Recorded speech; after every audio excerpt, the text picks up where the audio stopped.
Assalamualaikum warahmatullahi wabarakatuh. Salam jumpa teman-teman semuanya. Karena kepentingan yang mendesak dan kepentingan keadministrasian kita, sesuatu yang baru bagi kita, maka dalam kesempatan ini saya mencoba untuk memberikan sedikit panduan singkat tentang pengisian e-rapot untuk level guru. Karena untuk e-rapot itu ada beberapa level, ada level admin, ada level guru, dan ada level wali kelas. Namun karena kepentingan kita di level guru, kita mencoba untuk memberikan panduan singkat, semoga bisa bermanfaat. Langsung saja kami sampaikan untuk cara pengisian e-rapot untuk level guru. Yang pertama, bahwa admin akan membagikan link untuk klien atau IP untuk klien yang bisa diminta kepada admin masing-masing seandainya kita harus bekerja secara sharing. Link tersebut kemudian kita masukkan dalam browser yang kita buka, boleh pakai Chrome, Firefox, ataupun yang lainnya. Pastikan bahwa link yang dibagikan dari admin itu sudah sesuai dengan yang kita tuliskan. Biasanya 4 angka di belakang itu ada huruf 26 atau angka 2689 atau 2050 tergantung dari admin yang membuka. Setelah kita masukkan link dan kita login, maka akan masuk pada aplikasi. Pastikan bahwa WiFi antara admin dengan guru itu sama, karena sifatnya kita bekerja secara sharing, seperti dalam pengerjaan PMP dan sebagainya, yang bisa dikerjakan di beberapa laptop. Kemudian isikan user dan passwordnya. Dengan user bagi PNS itu dengan menggunakan NIP, dan bagi GTT atau LK yang sudah terdaftar di Dapodik dengan menggunakan nama lengkap. Kemudian masukkan passwordnya, password default 123456. Harapan kami atau harapan dari para admin itu untuk user dan password tidak usah dirubah terlebih dahulu, sehingga kalau ada kendala maka admin kemungkinan bisa membantunya. Selanjutnya pilih level. Level seperti yang kami sampaikan bahwa ada level guru, admin, dan wali kelas. Karena kita sebagai guru maka kita pilih level guru. Kemudian kita login. Setelah kita login maka akan tampil dashboard seperti nampak pada layar, bahwa di dalam dashboard itu ada beberapa menu. Ada menu ubah password. Nah, ini yang kami harapkan untuk tidak usah diganti lebih dahulu karena kita belum terlalu menguasai. Kemudian ada data kompetensi dasar, rencana penilaian, input data dan nilai, download format import, input nilai siswa, proses deskripsi siswa, lihat pengolahan nilai, lihat nilai akhir, kirim nilai akhir, dan hasil pengolahan nilai. Itu menu-menu yang ada dalam dashboard.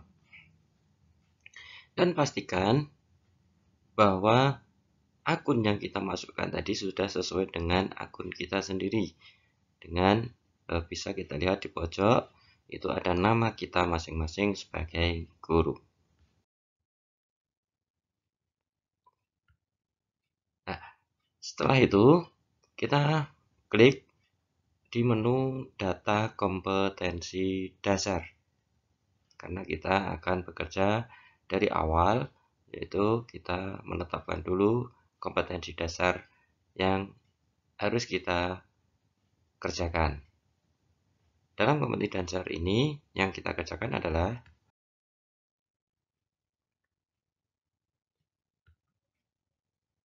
yang pertama, pastikan bahwa yang kita gunakan kompetensi dasarnya adalah sama, yaitu dengan menggunakan permen 37, meskipun di situ ada penyederhanaan Balitbank dan penyederhanaan Mandiri. Tapi karena mapel kita itu sudah masuk dalam permen 37, maka kita tinggal pilih penyederhanaan Balitbank atau kurikulum nasional. Biasanya untuk penyederhanaan Mandiri itu yang tidak termasuk dalam kurikulum nasional, sepertinya untuk mata pelajaran muatan lokal daerah. Kemudian pastikan bahwa yang kita pilih sudah benar dan kita aktifkan kompetensi dasar dengan permen nomor 37.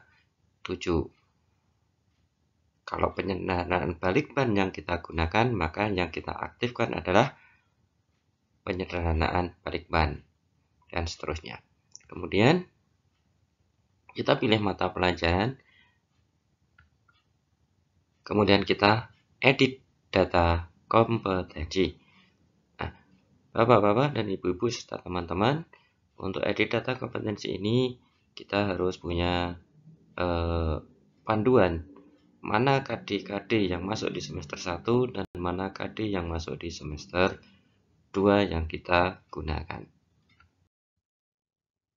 Nah, setelah kita klik, maka akan muncul kalau admin sudah mengimpor kompetensi dasar, maka akan tampil kompetensi dasar sesuai dengan kurikulum nasional atau penyederhanaan Balitbank atau penyederhanaan Mandiri. Karena tadi kita memilih kurikulum nasional atau permen nomor 37, maka akan tampil kompetensi dasar sesuai dengan permen nomor 37. Nah, tugas kita adalah untuk meringkas deskripsi dari kompetensi dasar yang sudah termuat dalam permen nomor 37. Nah, untuk penyederhanaan kompetensi dasar ini, kita diberi tugas untuk meringkas deskripsi kompetensi dasar dengan catatan untuk karakter maksimal hanya 60. Sehingga kita harus meringkas dengan bahasa yang singkat dan padat dan tidak merubah makna dari deskripsi itu sendiri. Sebagai ciri bahwa kompetensi dasar kalau masih berwarna merah artinya karakter yang kita buat masih melebihi dari 60. Harus kita sederhanakan lagi. Dan sekali lagi, pastikan di kelas berapa kompetensi dasar itu, di semester berapa, dan dalam kolom terakhir kita pastikan sudah aktif. Selanjutnya Bapak-bapak dan Ibu-ibu serta teman-teman, apa yang harus kita kerjakan? Setelah kita mengedit kompetensi dasar, setelah kita meringkas kompetensi dasar, maka tugas kita selanjutnya adalah untuk membuat rencana penilaian.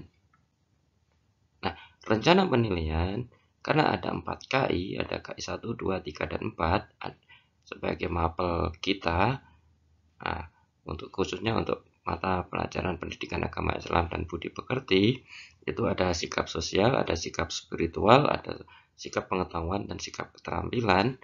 Maka keempat-empatnya ini harus kita isi sebagai perencanaan penilaian. Meskipun untuk mapel-mapel yang lain mungkin yang kita isi hanya nilai pengetahuan dan keterampilan, tapi mestinya kita harus dari KI 1 sampai dengan KI 4. Nah, sebagai contohnya, kita membuat rencana nilai pengetahuan yang kita klik. Ya, yang kita klik adalah rencana nilai pengetahuan sebagai contohnya. Setelah kita klik rencana nilai pengetahuan, maka akan muncul tampilan seperti itu. Kemudian kita ambil kelas. Kita ambil per kelas. Nah, kemudian kita klik, kita pilih mata pelajaran.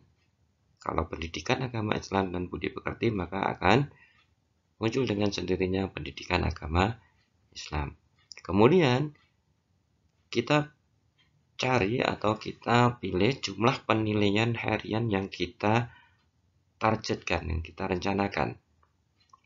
Nah, kita pilih jumlah penilaian harian atau PH yang kita rencanakan, dan ini biasanya kita sesuaikan dengan KD kita di semester yang berjalan. Kalau kita di semester 2, maka penilaian harian kita sesuaikan dengan KD di semester yang kedua.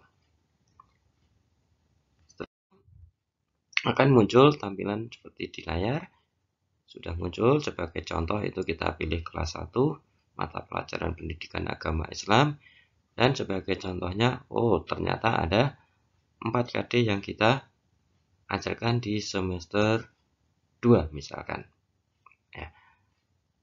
Apa yang harus kita kerjakan? Yaitu kita memilih teknik penilaian.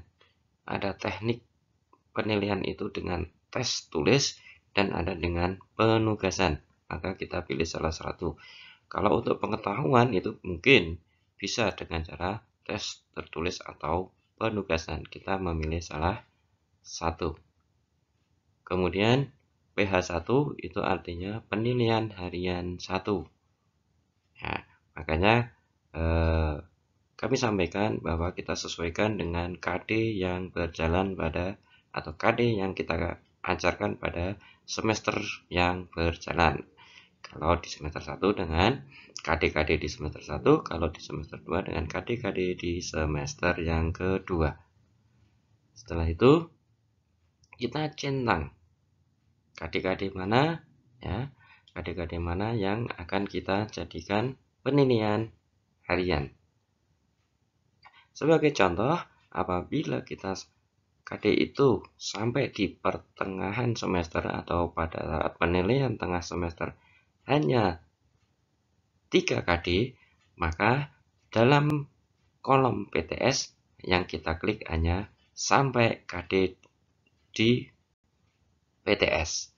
Nah, untuk kolom pas, maka tentunya harus kita sesuaikan keseluruhan KD yang akan kita jadikan tes pada waktu pas.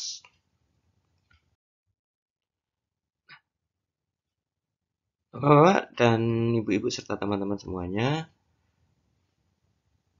setelah kita isi dengan tes tertulis atau tes penugasan dan seterusnya seperti yang kami sampaikan di depan, maka kemudian selesai kita centang, kita simpan. Jangan lupa untuk kita simpan setiap kali kita mengerjakan.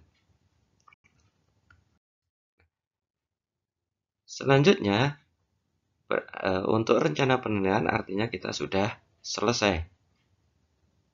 Pekerjaan kita selanjutnya yaitu kita memasukkan nilai-nilai dalam tabel penilaian kita. Nah, untuk penilaian ini kita bisa mendownload format import. Jadi seperti daftar nilai kita, itu kita ambil dari download format import, sesuaikan dengan kelas kita masing-masing. Ya, apabila kita pernah mengisi dalam ERAPOD secara online bersama dengan admin, otomatis di sana sudah muncul nilainya. Ya, atau sudah kita pernah memasukkan nilainya. Kalau kita sudah pernah memasukkan nilainya, maka kita pilih download format edit. Tetapi apabila kita belum pernah memasukkan nilai sama sekali, baru dari KD rencana penilaian yang kita kerjakan, artinya kita belum memasukkan nilai, maka yang kita download adalah download format kosong. Jadi download format import ini kita kemudian mengambil download format kosong dengan 4 KI. Ya, ada sikap sosial, spiritual, keterampilan, dan pengetahuan. Kita sesuaikan dengan yang kebutuhan kita. Nah, setelah download format kosong ini kita download, artinya kita sekarang sudah mempunyai file di Excel kita yang nantinya akan bisa kita kerjakan secara offline atau bisa kita kerjakan di rumah kita masing-masing atau di tempat kerja kita masing-masing tanpa tergantung pada WiFi, tanpa tergantung pada admin. Kalau yang di depan tadi dengan sistem IP, maka kita harus berdampingan dengan adminnya dalam satu jaringan WiFi. Tetapi setelah kita download, artinya kita sudah mempunyai file tersendiri di dalam komputer atau laptop kita. Maka setelah kita download, kita buat folder atau file sesuai dengan kelas kita yang mudah Bapak Ibu ingat. Sebagai contoh, kita membuat folder kelas 1. Nanti semua file-file itu sudah ada dalam folder kelas 1. Kemudian kelas 2, 3, 4, 5, 6, dan seterusnya. Kita sudah mempunyai wadah-wadah tersendiri. Itu sesuai dengan selera kita masing-masing. Apakah dijadikan satu folder atau masing-masing kelas itu kita pilah-pilah dalam folder-folder tersendiri. Itu disumanggakan bagi Bapak, Ibu, dan teman-teman semuanya. Sebagai contoh, folder atau download, download yang sudah kita ambil tadi, itu formatnya akan seperti tampilan di layar. Nah, harapan atau yang menjadi perhatian kita, janganlah kita merubah format hasil dari downloadan kita, karena download itu nanti yang sudah kita impor itu tadi nanti akan kita upload kembali, akan kita masukkan kembali, kita jadikan satu di admin sekolah kita masing-masing.